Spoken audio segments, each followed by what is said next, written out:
Hi there. Today we're going to be looking at mind maps. We are actually going to be exploring identity, and we're going to be looking at putting together an illustrative mind map.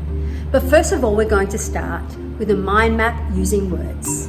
Then we're going to look at those words and see how best we can illustrate them. Let's break this down. We're going to look at visible identity traits. What is obvious? What can we all see? But then this raises the question of invisible identity traits.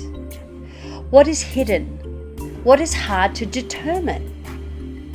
What characteristics of identity could fall into both categories?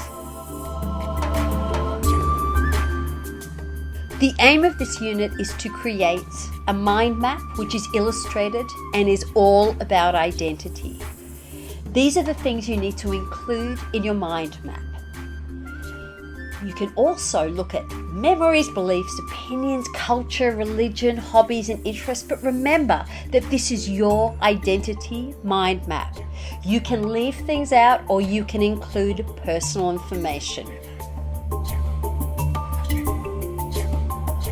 Once you have considered visible and invisible identity traits and looked through the list and decided what you want to include, it is time to start writing down and creating your mind map.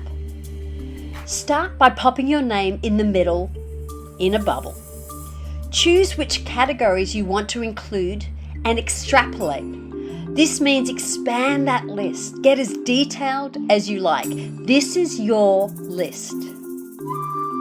As you can see, I included many of the characteristics I shared with you before. Sometimes a tricky one to include is personal traits. You might include personal traits you consider important or you think represent you, or you may ask a buddy.